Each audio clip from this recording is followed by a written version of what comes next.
Quelqu'un a dit, entre le moment où le fer est rouge et où le forgeron peut le déformer et en faire quelque chose qui a la forme qu'il souhaite, et le moment où le fer va de nouveau être froid et noir, il se passe un temps très court.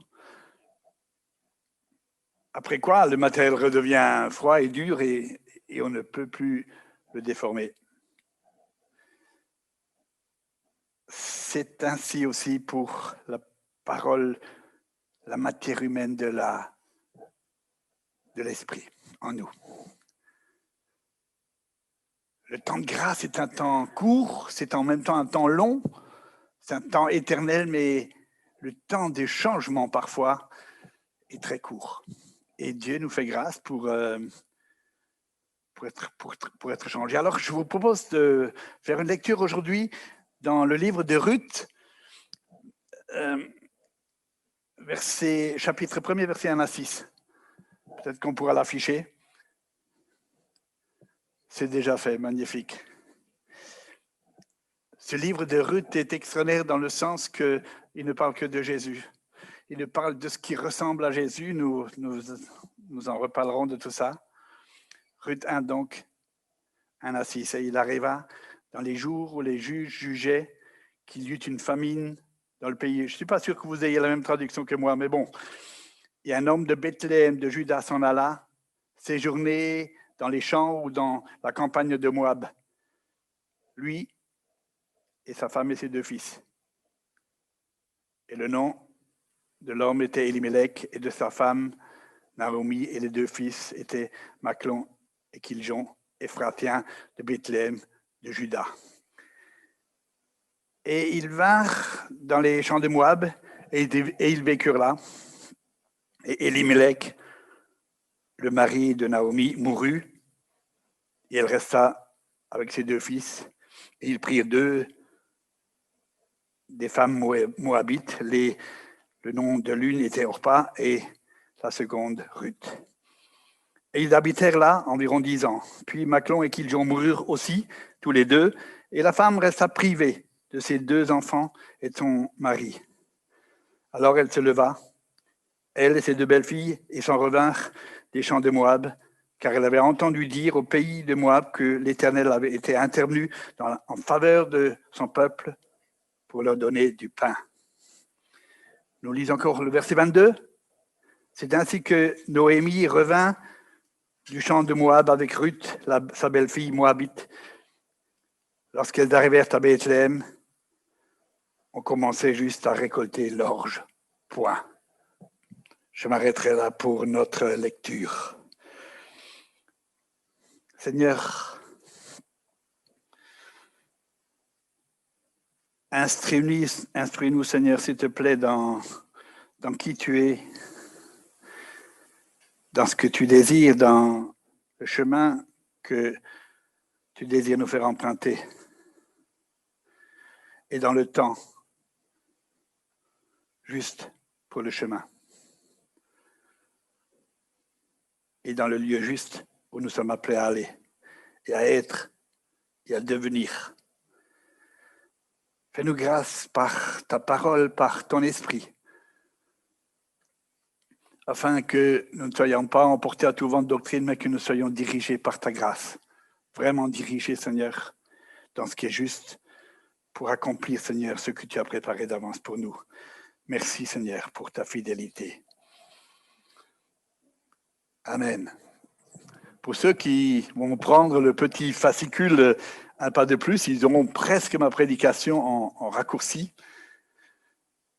J'ai commencé comme ça le fascicule. Dieu écrit l'histoire de son peuple, bien-aimé Israël, mais aussi l'Église, avec des hommes.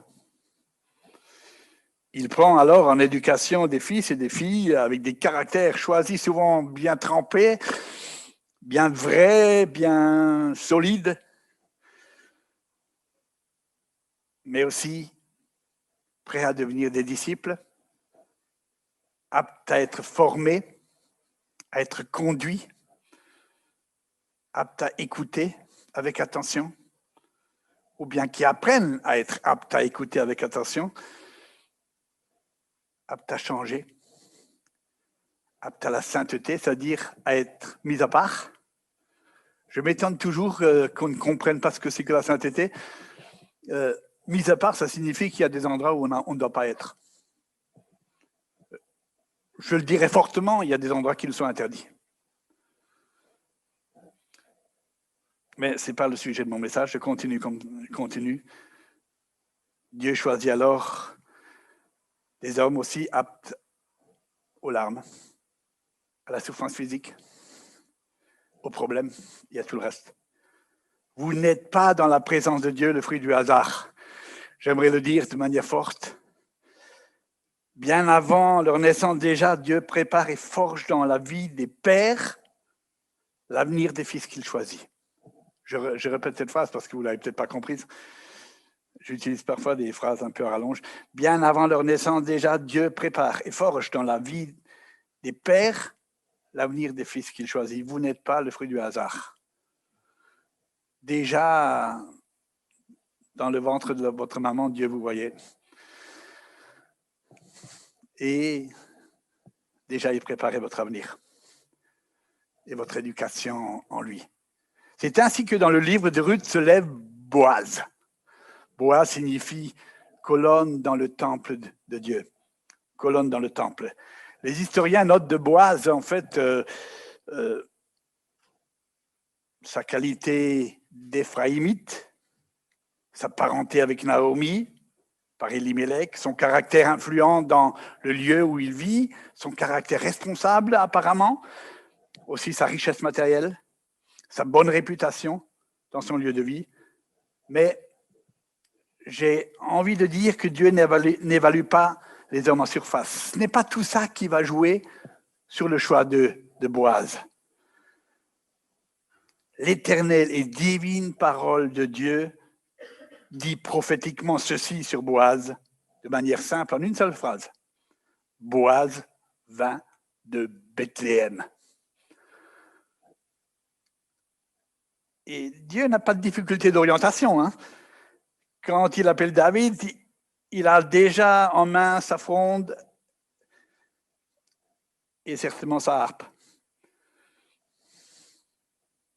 Et quand il fait avancer Boaz, cet homme-là, eh bien, nous allons le voir, a plusieurs caractères fondamentaux qui ressemblent à Jésus.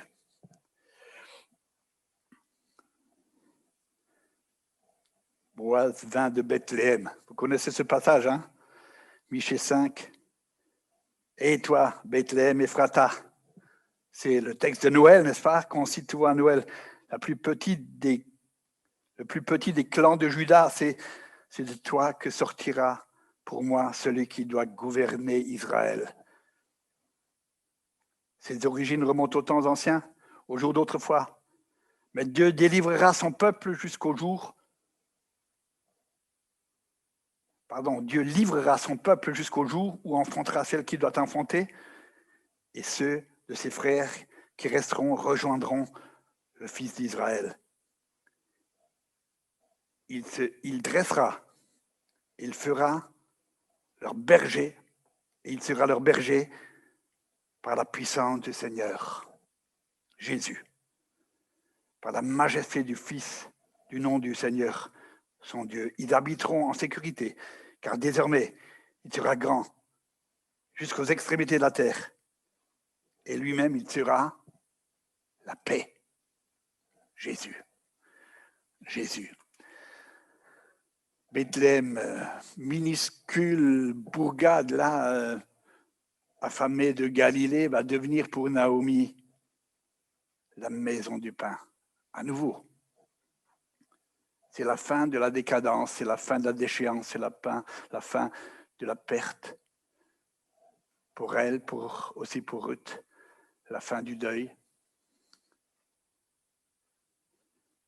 Du temps des juges, ce hameau était si petit que je suis persuadé qu'aucun GPS d'aujourd'hui ne l'aurait trouvé sur une carte.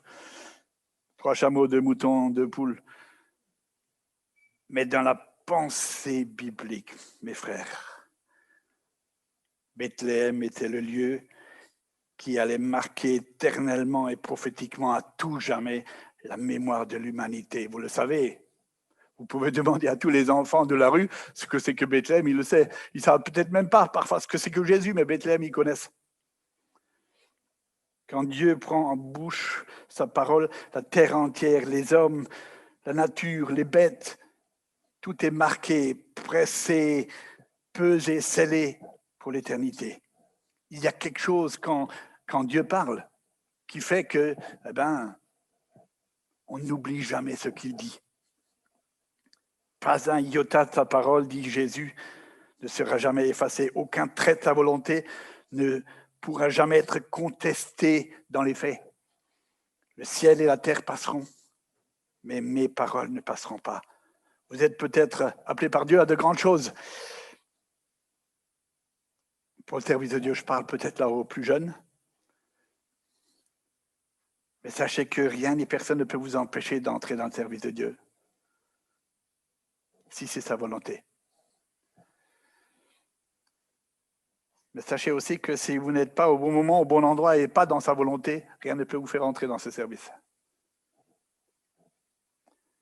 Quand Samuel écrit le nom Bethléem sur son parchemin, Dieu écrit en même temps éternellement Marie et Joseph au bas de la page. Jésus est là déjà dans le texte. Au milieu de l'histoire, sous l'empereur Auguste et le gouverneur Quirinius, un décret impérial oblige Joseph à se déplacer, juste se déplacer de Nazareth à Bethléem, 1000 ans plus tard. Si ça, c'est pas téléguidé, Jésus va naître là. Le début de l'histoire, elle est en fait dans Ruth. Et Boaz vint de Bethléem. Des milliards d'hommes ont lu le nom de Bethléem dans l'Écriture parce que Samuel a inscrit la parole de Dieu là. Certains disent que c'est pas Samuel, mais bon, ensuite, voilà. Celui qui a écrit le texte a mis le nom de Bethléem là comme un nom prophétique. Toute petite phrase. Et Boaz vint de Bethléem. Une autre petite phrase que j'aimerais vous proposer, qui est capable de changer des choses, c'est la salutation. Boaz vint de Bethléem, la première chose qu'il dit, que la paix soit sur vous, shalom. Nous parlons bien sûr, derrière se tient aussi le prince de la paix. La seconde petite phrase insignifiante, qui est aussi la salutation hébraïque de Boaz, c'est aussi la première parole, comme par hasard, mais c'est qu'un hasard, c'est aussi la première parole de Jésus aux disciples après sa résurrection. Shalom, que la paix soit avec vous. Et il souffla sur eux et dit, recevez mon esprit. Certains théologiens appellent ce souffle celui d'une pré-Pentecôte. C'est tellement important. Ça joue sur notre existence, cette histoire-là. La paix coule dans le lit du courant de l'esprit.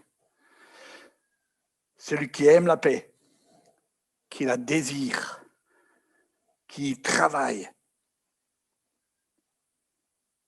qui l'exige à son âme et pour son âme, il la rend indispensable à son cœur. Ne manquera pas d'esprit. C'est le fruit de l'esprit, Il ne manquera pas d'esprit. Il verra, je crois, le souffle de l'esprit aussi passer devant lui. La paix est le courant porteur de l'Esprit Saint. Emmenons ça avec nous dans notre vie pratique.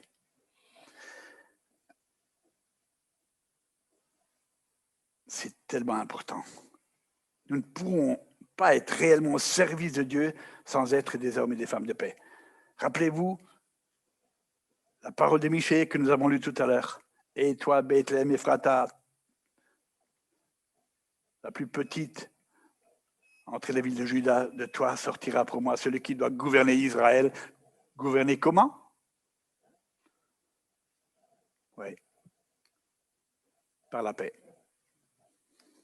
Par la paix.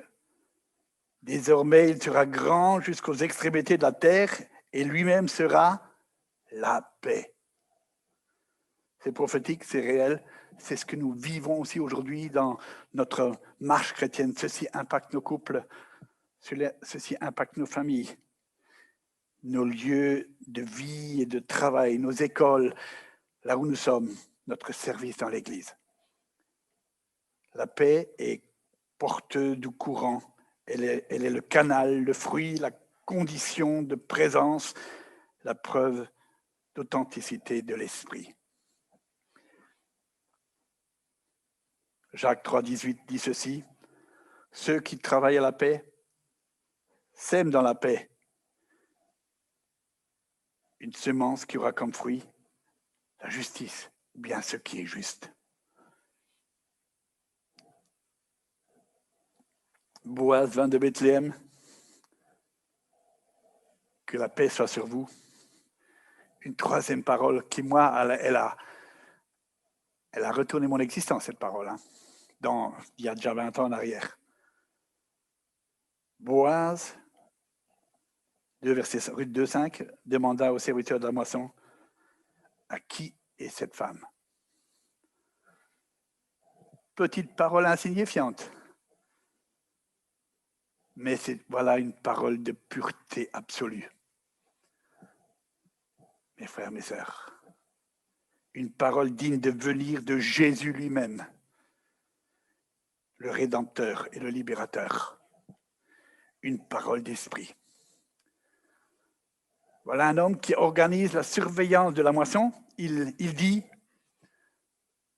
en raccourci, sous mon autorité, aucune femme, et cette femme n'est pas livrée comme objet de convoitise à des rapaces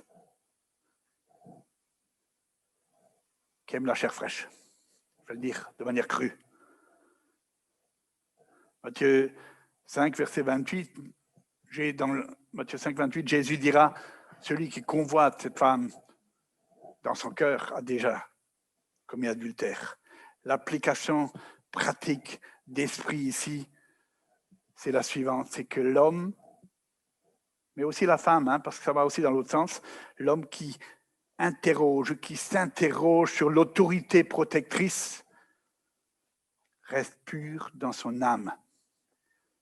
Ceci est une parole qui est vraie pour l'Église, c'est une parole qui est vraie pour l'épouse. Mais c'est aussi une parole vraie dans l'Église, parce que très souvent est fustigée l'autorité dans l'Église. Et on ne se souvient plus que l'autorité est une protection et quelque chose qui doit garder l'Église, qui doit garder les hommes et les femmes qui y servent, qui y vivent. On est dans un monde réellement opposé et je ne sais même pas quel mot utiliser pour dire réfractaire à l'autorité. C'est marqué même dans les Thessaloniciens que vers la fin des temps, eh bien, tout le monde sera réfractaire à l'autorité. Tout le monde a le droit de l'être. Jamais le responsable d'église ni l'église. Non pas pour défendre sa propre position, mais pour défendre ce que Christ veut protéger dans l'église. L'homme qui s'interroge sur l'autorité protectrice reste pur dans son âme.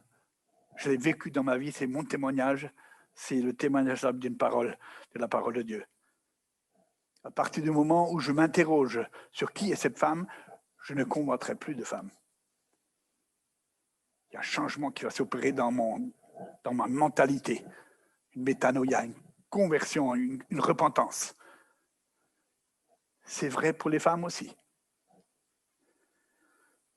C'est un chemin de divine protection, de direction divine. C'est pour les jeunes hommes surtout. C'est un chemin de lumière, une parole de victoire sur la convoitise, une possibilité de démêler la tentation dans le cerveau, de la réalité de la vie avec les hommes et les femmes. Jeune homme, jeune femme, reçois cette exhortation de la part du Seigneur, je dirais, parce que c'est en continuité de la parole prophétique qui nous a été adressée ce matin. Vis de telle sorte qu'il soit limpide pour toi et pour tous ceux qui sont autour de toi, à qui tu appartiens. Quand j'étais seul, une jeune femme est venue chez moi. Je ne l'avais pas invitée. Elle m'a fait des propositions que je ne vais pas décrire.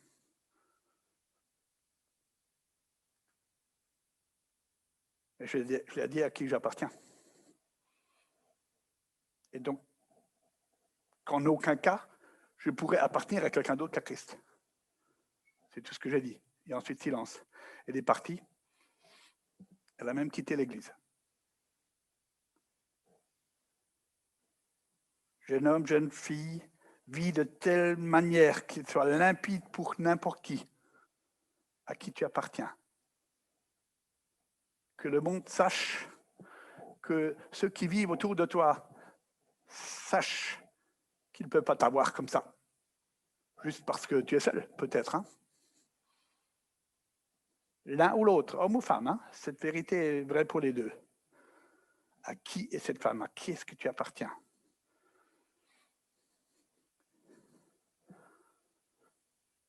La quatrième parole, petite parole, qui est là, qui est dans la continuité de cette troisième parole, c'est Ruth 2, verset 9.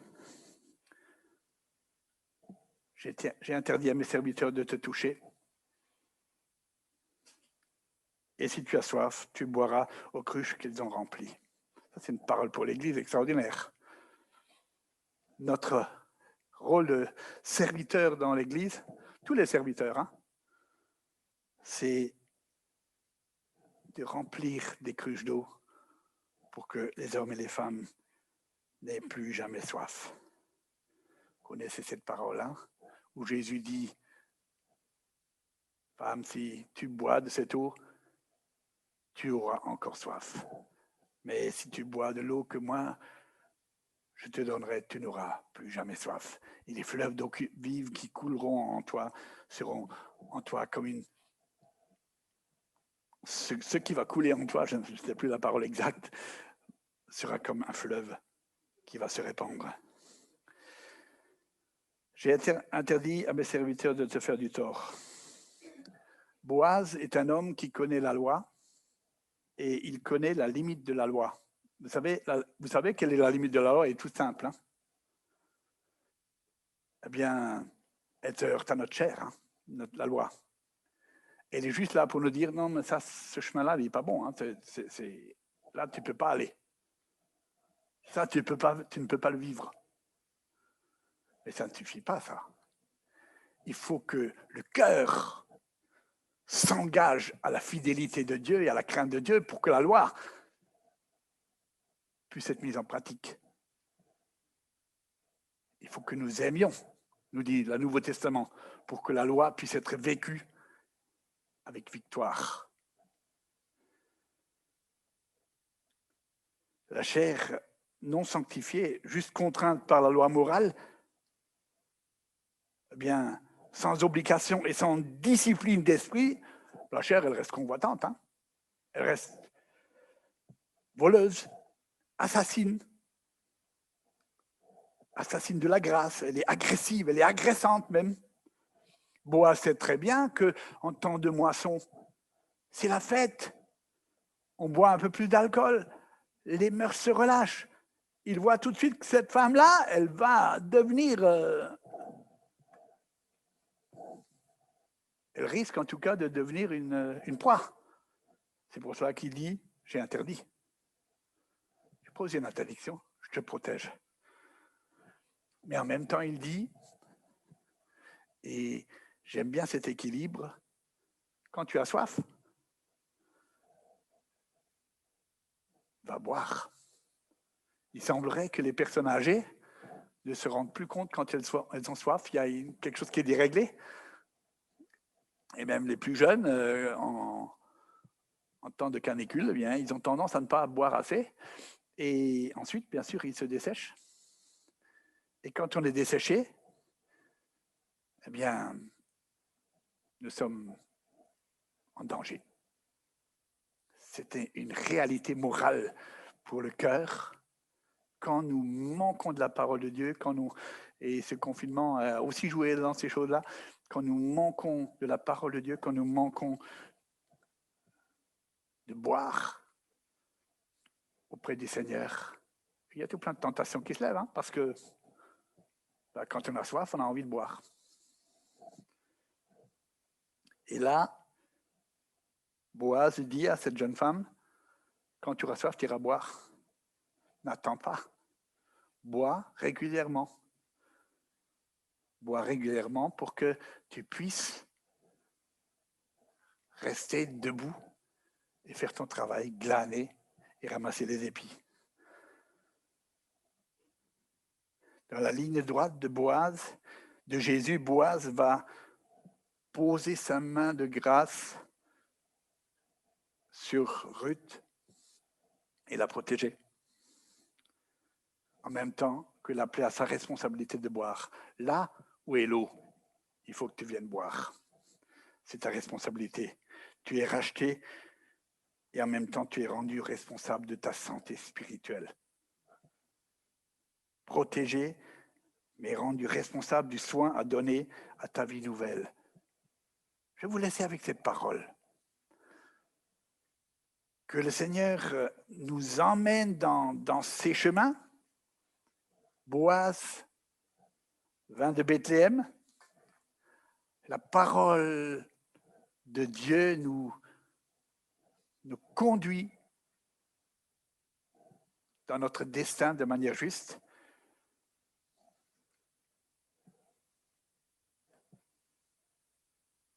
Que la paix soit avec vous. Soyez des hommes et des femmes de paix. Tout plein de problèmes qui sont réglés par ça. Ensuite, à qui est cette femme? À qui est cet homme? À qui est-ce que tu appartiens? Que ce soit ancré dans ton existence, marqué. Ensuite, Dieu nous protège, Jésus nous protège, et il nous rend aussi responsables du soin à apporter à notre vie nouvelle, à notre âme, à notre cœur, à nos pensées. Que le Seigneur vous soit en aide.